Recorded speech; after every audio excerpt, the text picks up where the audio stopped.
Hello বন্ধুরা, কেমন আছো? আশা করি ভালো আছো।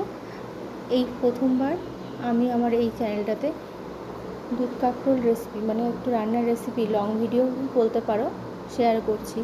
আগের চ্যানেলটাতে করেছি, কিন্তু আগের চ্যানেলটা যেহেতু নষ্ট হয়ে গেছে অনেক দিন আগেই, তো সেই থেকে মনটাও ভালো লাগে না, আর কোনো মানে কিছু শেয়ার করতে ভালো লাগে না, শুধুমাত্র মাঝে মাঝে ফানি ভিডিওটাই আমি পোস্ট করি।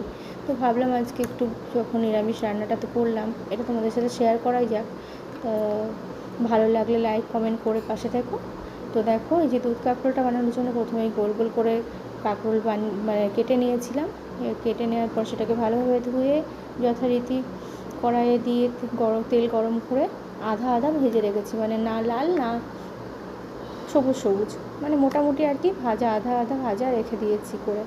তারপর ওই কড়াইতে তেলের মধ্যে একটু তেজপাতা আর জিরে, গোটা জিরে ফোড়ন দিয়ে একটু নাড়াচাড়া করে নেব। তার মাঝখানে মশলাটা করে রেখেছিলাম, তোমাদের দেখালাম, কিন্তু তখন আমি ভয়েস ওভারটা, যেহেতু কথা বলতে বলতে অন্য সময় ভয়েস ওভারটা দিয়েছি, তো এখন দিচ্ছি, তার জন্য একটু উল্টোপাল্টা হয়ে গেছে। তো দেখো, এই যে আদা, একটু জিরে আর হচ্ছে কাঁচা লঙ্কা বাটা, এই ছিল মশলা, আর কিছুই মশলার মধ্যে অ্যাড করিনি।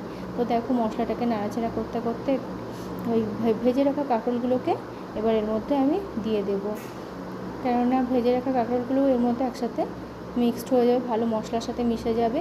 আর যখনই মানে তেলটা ছাড়তে শুরু করবে, কষানোর তেলটা, তখনই আমি এর মধ্যে আগে থেকে গুলে রাখা, মানে গরম জলে গুলে রেখেছিলাম দুধটাকে, আমুল দুধটা আর কি।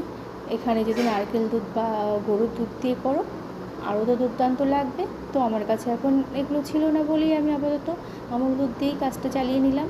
তো দেখো, আমুল দুধটাকে গুলিয়ে রেখেছিলাম, সেটাকে এর মধ্যে অ্যাড করে দিলাম।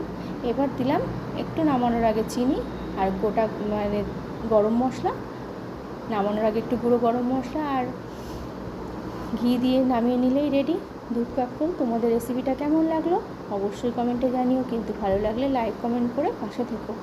সবাই ভালো থেকো, সুস্থ থেকো। আবার দেখা হবে নেক্সট কোনো পরবর্তী ভিডিওতে। আজকের মতো আসি, টাটা।